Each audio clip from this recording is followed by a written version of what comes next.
Hello மக்களே, இன்றைக்கி பச்சை பட்டாணி மசாலா ஸ்பைசஸ் வச்சு எப்படி குழம்பு வைக்கலான்னு பார்க்கலாம் வாங்க.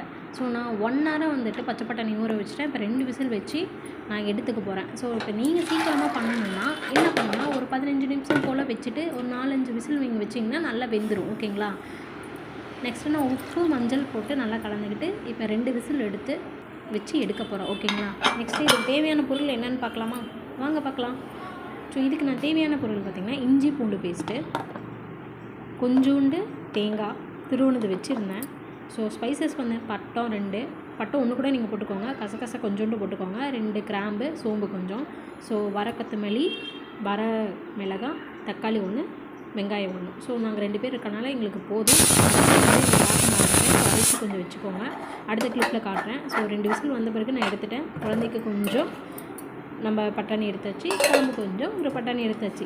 ஸோ ஹெல்த்தியாக 2 இதுக்கும் சேர்ந்தாச்சு. பார்த்திங்கன்னா அரிசியை நான் எடுத்துக்கிட்டேன், சாப்பாடு அரிசியை கொஞ்சம் எடுத்துக்கோங்க, தக்காளி கட் பண்ணியாச்சு, வெங்காயமும் கட் பண்ணியாச்சு.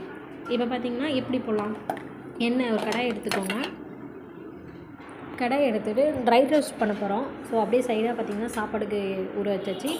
வரக்கொத்தமல்லி போட்டு ஃப்ரை பண்ணிக்கோங்க. நெக்ஸ்ட்டு வந்துட்டு அரிசியை போட்டு நல்லா இந்த பொரிஞ்சு வர மாதிரி பண்ணிக்கோங்க.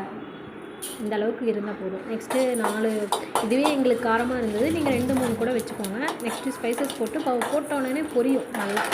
ஸோ அந்த டைமில் எல்லாத்தையும் தனித்தனியாக வச்சதை எல்லாத்தையும் ஒட்டுக்கா போட்டு கொஞ்சோண்டு தேங்காய் எடுத்து போட்டுக்கோங்க. ஸோ உங்களுக்கு எவ்வளோ குழம்பு வேணுமோ கூட்டி வைக்கணுமோ அந்த அளவுக்கு நீங்கள் தேங்காய் போட்டு அரைச்சிக்கோங்க. ஸோ பார்த்திங்கன்னா தேங்காய் வந்துட்டு கொஞ்சம் கலர் சேஞ்ச் ஆகும், அது வரைக்கும் கொஞ்சம் வணக்குங்க. வணக்கிட்டு தட்டில் போட்டு ஆற வச்சுக்கோங்க.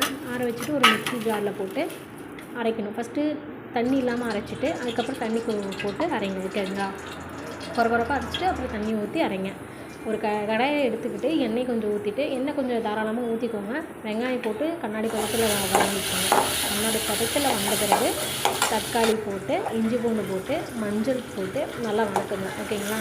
இப்போ பார்த்திங்கன்னா அந்த மசாலா வந்துட்டு அரைச்சி வச்சு அந்த கன்சிஸ்டன்சி பார்த்துக்கிட்டீங்க.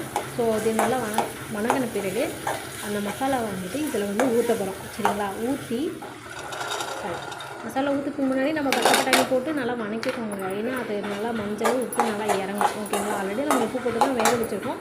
ஸோ ஒரு கிளறிட்டு நெக்ஸ்ட்டு அந்த மசாலாவை நம்ம இதுக்குள்ளே போட்டுட்டு நல்லா பச்சை வாசனை போகிற அளவுக்கு நம்ம இந்த மாதிரி வணக்கிக்கலாம். ஓகேங்களா? ஒரு 2 மினிட்ஸ் வணக்கிக்கோங்க. வணக்கிட்ட பிறகு அதுக்கு உங்களுக்கு ஸ்மெல்லு தெரியும் போகிற மாதிரி. தேவையான தண்ணியை வச்சு நீங்கள் குழம்பு வச்சுக்கலாம், கூட்டி வச்சுக்கலாம். ஓகேங்களா? கொஞ்சம் தாராளமாக கொஞ்சம் தண்ணி வச்சுட்டு கொஞ்சம் சிம்மில் வச்சு தான் இந்த குழம்பு பண்ணணும். சிம்மில் வச்சு பண்ணிங்கன்னா எண்ணெய் பிரிஞ்ச மாதிரி காட்டுன்னு வச்சு பார்த்திங்களா அந்த மாதிரி வரும். ஸோ ஃபைனலாக இதுதான் அவுட்புட்டு. தேங்க்யூ மக்களே.